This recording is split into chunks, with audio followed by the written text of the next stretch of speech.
Little wind day today, man. A little windier than I thought. It's a little tough to hold these pilings without an anchor when it's blowing like this, but let's see what we can do here.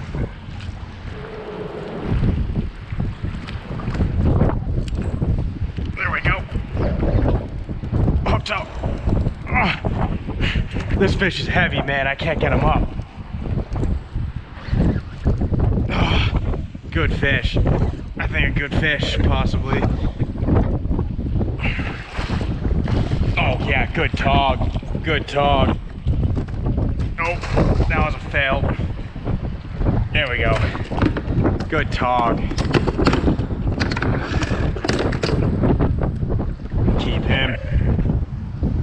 It's a fat tog right there, man. Oh. That's probably close to a 20-inch tog. Good fish. All right, finally on the board. Seems like the bite is starting to pick up now. Getting hit a lot more often. I ended up letting that fish go. I'm kind of lazy when it comes to catching fish and filleting them and cooking them and stuff, but if catch and cook something you guys want to watch, let me know. I'll start doing it more. But I really just like the sport of it better. Oh. Yeah, that's definitely, there's a lot of tog down there right now. That was instant hit. Oh man, this wind is kind of getting miserable, dude. This is when I really think I should invest in an anchor. I'm just getting blown all over the place. There we go, got him. Yeah, this is getting instant like the second it goes down. This is definitely a smaller fish. Oh, it's tiny. Not even close to the first one. Oh man, that was a pretty sweet grab midair. Later, bud. I want to try different pilings, but it's just so hard to position myself on one that I'm just gonna stick to this one. Plus, I've been chumming it up, so to stay here kind of somewhat blocks me from the wind from this angle. That's why I've only been taking it this angle, but normally I kind of like to bounce around a bit, but the bite's picking up.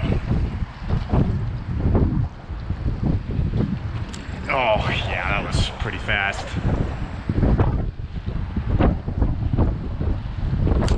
There we go. Got him. This is an okay tog. Definitely got a little weight to it. Oh yeah, fat boy.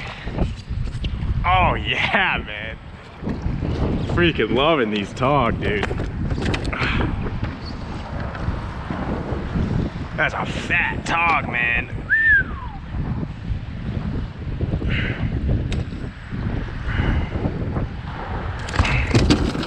Holy crap. Knocked all my lures in the pedal drive. Yeah, I'm gonna go ahead and keep that fish. That's got some good meat on it, so maybe I can do a little catch and cook or something like that. There we go. Got him. Little guy. Oh, it's a scup. What the heck? Caught a little scup.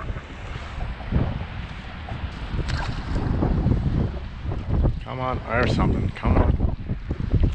Oh.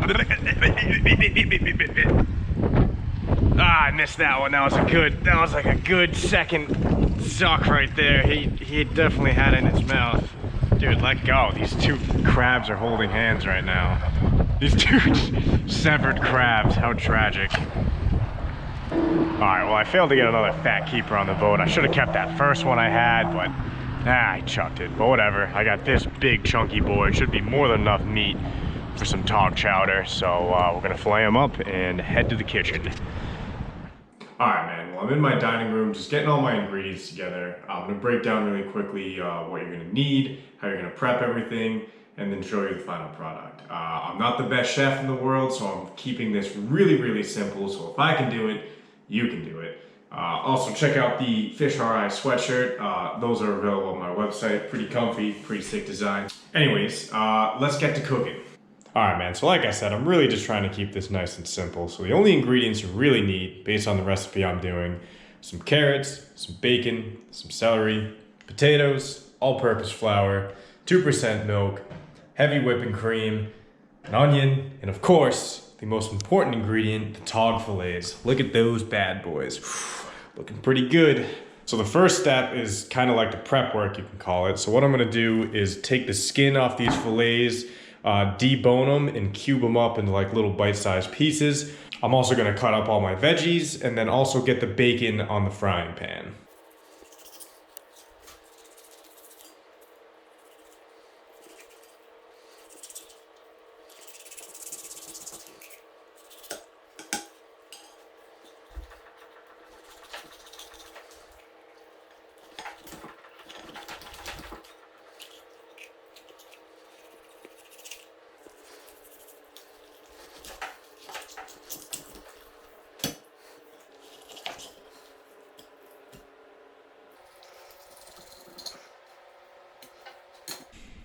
All right, I got my Tautog all cut up into nice little nuggets, got all the bones out. I'm gonna give this a quick little rinse, put it to the side, and then I gotta cut up all the veggies.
Alright, so I got my veggies cut up in there with my bacon, and I'm just gonna let this simmer for about like 20 minutes, let the veggies cook a little bit, let the bacon get crispy and kind of break apart from each other. And after that, we're gonna add the rest of the ingredients to it. My kitchen is in the middle of a remodel, so yeah, don't judge me too hard.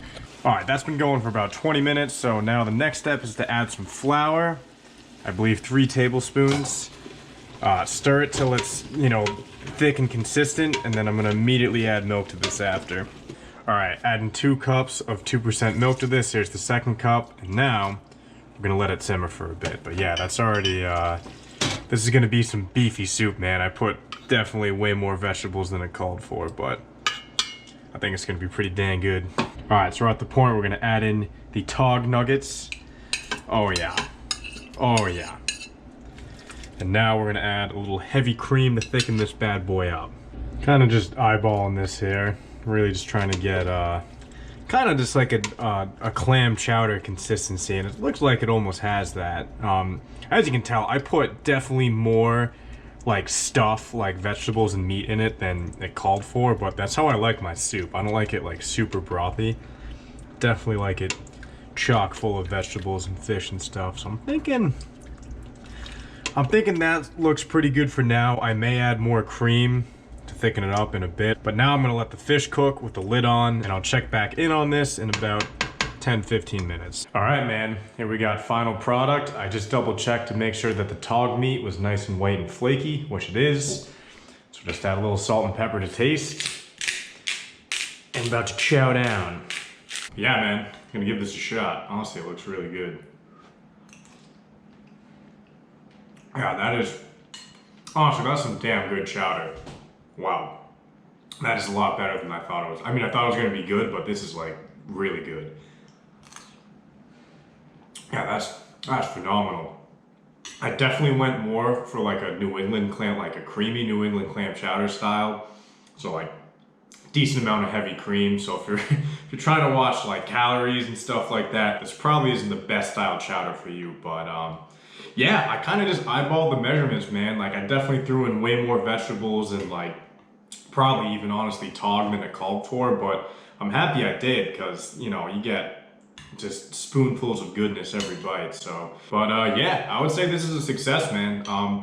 It was pretty easy. You basically just chop everything up and throw it in a pot and let it cook. But yeah, man, definitely gonna be doing this again, especially with colder weather around the corner, and there's a ton of Tautog around right now. This was just one big Blackfish, and honestly, it was more than enough meat for it. So this is gonna last me like probably a day or two. Like there's a lot of soup that came out of this, so I would call this a success. Let me know if you guys have your own Tautog recipes. I'm open to try, you know, different styles. This kind of like hides the flavor of the fish a little bit. So I'm down to try a recipe that's just like basically where Tautog is the centerpiece, where it's just like baked Tautog or something like that. So let me know in the comments if you guys have any good recipes for Blackfish. That's gonna do it. Hope you enjoyed this catch and cook. It's the first one I've ever done. Kind of just winged it, but yeah. See you guys in the next one.